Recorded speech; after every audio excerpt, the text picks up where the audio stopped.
हाय, hello, नमस्कार. मी आनंदी अभिजित या यूट्यूब चॅनलवरती तुम्हा सर्वांचं खूप खूप स्वागत. तर आज आपण एकदम स्ट्रीट स्टाईल किंवा मुंबई स्टाईल वडापाव त्याचसोबत लाल सुकी चटणी कशी बनवायची ते देखील बघणार आहोत. तर त्याआधी आपण वड्यासाठीचं स्टफिंग बनवणार आहोत.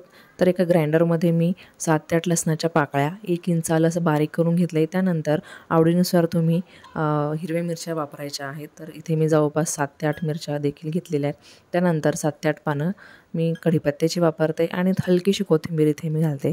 आता हे सर्व आपल्याला मिक्सरमध्ये व्यवस्थित बारीक करून घ्यायचं आहे.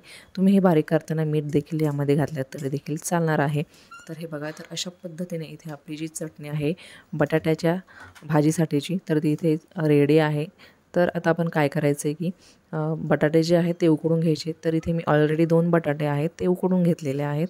तर अशा पद्धतीने हाताने किंवा मॅशरने तुम्ही ते मॅश करून घ्यायचे, जेणेकरून गुठळ्या त्यामध्ये राहणार नाहीत किंवा एखादा बटाटा जो आहे तो कच्चा राहणार नाही. तर एका कढईमध्ये हलकंसं तेल घालायचं आहे. त्यानंतर मोहरी घालायची आहे आणि जिरे घालून व्यवस्थित हे तडतडू द्यायचे आहेत. आता ह्या भाजीचं जे प्रमाण आहे, तर इथे हे वडे 2 ते 3 जणं पोटभर खाऊ शकतात, इतकं मी घेतलेलं आहे प्रमाण. तर अशा पद्धतीने तेलामध्ये मीठ, हिंग आणि मोहरी टाकून झाली की आपण जी चटणी बनवलेली आहे ती व्यवस्थित यामध्ये परतवून घ्यायची आहे. कच्ची ठेवायची नाही आहे. ती व्यवस्थित परतली की छान टेस्ट येते. आणि जो बटाटा आपण मॅश करून घेतलेला आहे तो देखील यामध्ये मिक्स करून हलकंसं मीठ टाकून ही भाजी व्यवस्थित परतवून शिजवून घ्यायची आहे.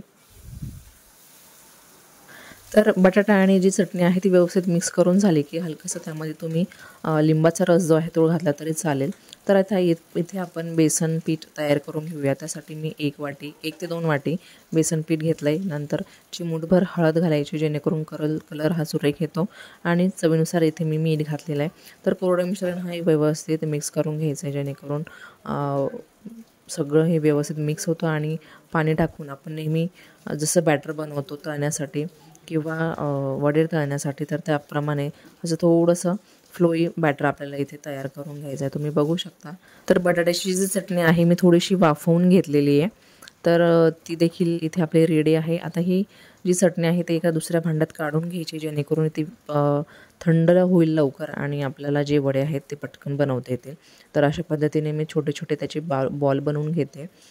तुम्हाला हव्या त्या आकाराचे तुम्ही बनवू शकता. तर इथे बघा. तर ह्या आकारात जवळपास 7 ते 8 किंवा 5 ते 6 वडे आपले इथे तयार होतील. तर अशा पद्धतीने सगळे बॉल मी इथे तयार करून घेतलेले आहेत. आणि जे बॅटर आपण घेतले त्यामध्ये सोडा टाकून घ्यायचा आहे, हलकंसं सोडा घालायचा आहे, जेणेकरून वडे जे आहेत मस्त छान मऊसूत होतात. तर सोडा घातल्यानंतर हे बॅटर व्यवस्थित फेटून घ्यायचं आहे. तर तुम्ही बेसनाच्या बॅटरची कन्सिस्टन्सी ते बघू शकता. तर एकदम परफेक्टली ते रेडी आहे. आणि आता आपण त्यामध्ये जी बॉल्स करून घेतले आहेत बटाट्याच्या चटणीचे, ते व्यवस्थित घालून असं तळून घेणार आहोत. तर अशाच पद्धतीने सगळे वडे जे आहेत आपण इथे तळून घेणार आहोत. आणि जी आपण लाल चटणी बनवणार आहोत ती देखील मी तुम्हाला दाखवणार आहे. त्यामुळे व्हिडिओ कुठेही स्किप न करता शेवटपर्यंत नक्की बघा. आणि हो, तुम्ही अजूनही आपल्या चॅनलला सबस्क्राईब केले नसेल तर पटकन सबस्क्राईब बटनवरती क्लिक करा आणि आपल्या चॅनलचा एक भाग व्हा. तर अशा पद्धतीने इथे मी जे वडे आहेत ते तळून घेते. तुम्ही बघू शकता अगदी परफेक्ट प्रमाण जर तुम्ही हे बॅटरमध्ये बनवलं तर अगदी छान असे तुम्ही बघू शकता. एकदम पिवळा धमक असा कलर याला आलेला आहे. कुठेही ते जळलेले नाही आहेत आणि कुठेही एकदम लालमुंद असा कलर आलेला नाही आहे. तर एकदम गाड्यावरचा मिळतो ना तसा एकदम मस्त असा मऊ सूत आणि एकदम धमाकेदार असा आपला वडापाव किंवा वडा इथे आपला रेडी आहे. तर तुम्ही बघू शकता. तर आता हे वडे व्यवस्थित तळून झाले की आपण जी चटणी बनवणार आहोत ना त्यासाठी मी ह्या बेसनाचेच काही ज्या आपण भजे म्हणतो किंवा त्याची ज्या कडा आहे तुम्ही बघू शकता, त्यापासून आपण ती चटणी बनवणार आहोत. तर इथे मी बॅटर थोडंसं परत हे करून घेते, थोडंसं पातळ करून घेते, जेणेकरून जी चटणी आहे त्यासाठी लागणारं जे भजे आहेत ते व्यवस्थित कुरकुरीत बनतील आणि ते आतून छान शिजतील. ते कच्चे राहिले तर तुमची चटणी ही बेचव लागेल आणि पिठासारखी लागेल. त्यामुळे हे बघा, हे आता व्यवस्थित शिजवून घ्यायचं, जेणेकरून चटणी एकदम परफेक्ट बनेल.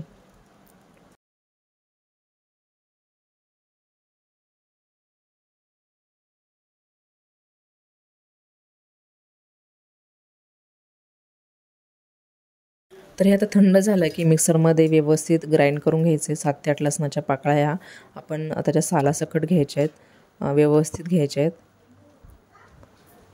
चवीनुसार मीठ घालायचे आणि 1 चमचा मी लाल तिखट इथे घातलेलं आहे. तर अशा पद्धतीने मीठ वगैरे सगळं टाकून झालं की हे व्यवस्थित बारीक करून घ्यायचे. तुम्ही बघू शकता. तर इथे आपली लाल चटणी जी आहे ती परफेक्टली रेडी आहे. तर ह्यासाठी तुम्ही हिरवी चटणी देखील म्हणजे वड्यासाठी वापरू शकता. तर त्यासाठी फक्त हिरव्या मिरच्या ज्या आहेत आणि लसूण आहे, कोथिंबीर आहे, तर व्यवस्थित मिक्सरमध्ये ग्राइंड करून घ्यायचे आहेत आणि तुमची हिरवी चटणी इथे रेडी होते. तर मुंबईचा जो वडा आहे तो फक्त लाल चटणीसोबत, लाल सुकी जी चटणी आहे त्यासोबत सर्व करतात. तर अशा पद्धतीने इथे मी वडा जो आहे तो सर्व करते. तुम्ही बघू शकता. तर परफेक्टली इथे आपला वडापाव जो आहे तो रेडी आहे. तर कमेंट करून नक्की सांगेल तुम्हाला रेसिपी कशी वाटली. त्याचबरोबर रेसिपी आवडली असेल तर नक्की ट्राय करून बघा. तुमच्या घरच्यांना सगळ्यांना भरपूर आवडेल.